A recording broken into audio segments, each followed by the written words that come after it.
thank you guys for your time and attention today. I certainly respect that, so I'm gonna try to be as brief yet entertaining as I can be. Thanks to Pastor Paul and the Masterminds for affording me this opportunity. So, who am I and what do I do? My name is Neil Panosian, as I mentioned earlier in the testimonial section. I try to work with individuals for the last 2+ decades in the self-improvement industry. I dislike the term self-help because I feel that it indicates that there has to be a problem in your life before you start working on improving yourself, which as business owners and entrepreneurs, I'm sure we all know categorically is untrue. I have helped people reduce stress, increase joy, and become the best versions of themselves. I do this across a lot of different platforms. I have a daily website, I have a podcast, and a YouTube channel, as well as 3 books that I've written. So I know what you guys are all asking. How did this guy fall into the self-improvement category instead of a movie star or professional model? That's why I ask myself that daily. But the truth of the matter is, as with every change, it happened with a rock bottom or a obstacle moment, as Danica said earlier. I was working for a company for several years. I was called into the boss's office and congratulated on never using a sick day or never calling in late. Kind of thought I was in line for a promotion, and then they said, oh, and by the way, the hours that you're working, which were like 45 a week at the time, will now be down to 10. Thank you, have a nice day. And I only had like a 15-minute ride from where I worked to where I lived at the time, but I got a lot of thinking in, questions like, how am I gonna pay the bills? What am I gonna tell my family and friends? All started, it'll be amazing, even in that short amount of time, your mind can really work up a good question. So when I got home, my home at the time was more of a stress inducer than a stress reducer. My personal relationships weren't where they were supposed to be. So I decided to go out for a walk to kind of clear my head. And on the way out, I checked the mail. I have a history of making questionable decisions. That was one of them. Because it was filled with envelopes that were charity donation. I'm sure we've all got them. So the ironic part was they were asking money from a man who was just told that he was going to have a lot less. So as I was about to donate, albeit the envelopes to the recycle bin, one of them caught my eye, and on it was a saying that changed my life, and that saying was, better to light a single candle than curse the darkness. So I let it bounce around in my head as I was walking, and on the surface, I kind of knew what it meant. Obviously, better to do something positive than just sit around and complain about the negativity in your life. But I was kind of stuck on the point, like, I just learned that my job was going to be eliminated, my personal relationships weren't where they were supposed to be. I'm like, how am I going to give something positive to the world when all I can see is darkness? I'm sure we've all been at a point in life that's kind of like that.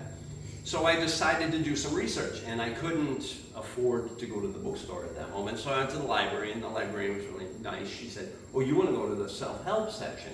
Now, if you ever go to a self-help section in a bookstore or a library, it's stressful all in itself. There's a million books there, from everything like how to talk to your dog to how to find if your partner's an alien. But I read every single one I could get a hold of.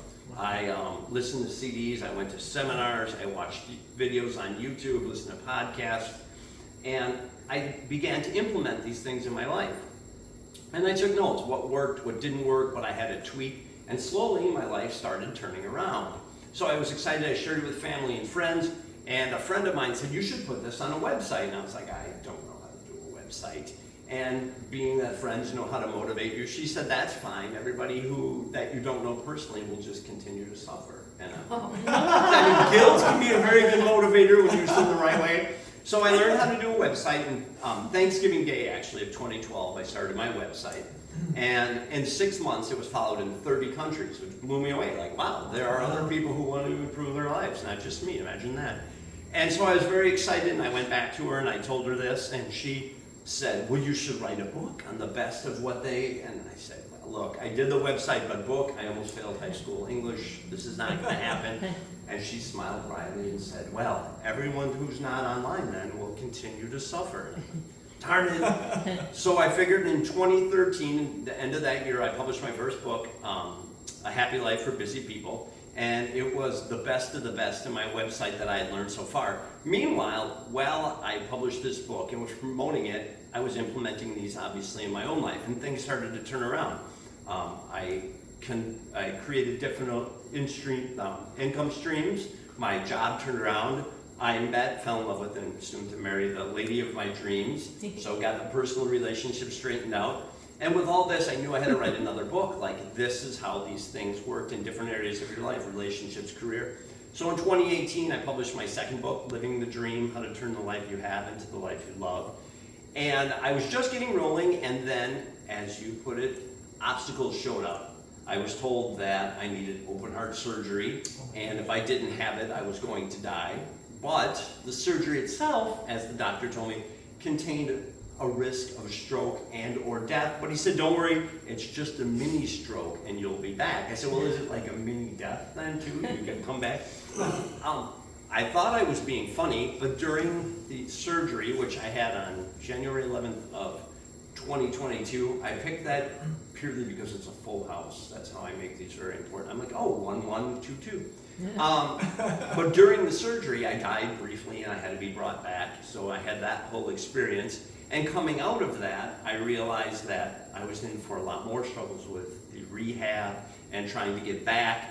So the tools that I had been using all along now were under a microscope and having to be used in a more intense situation. And the journey that I went through that was the catalyst to write my third book, which is called The Beat Goes On, How My Death Could Save Your Life.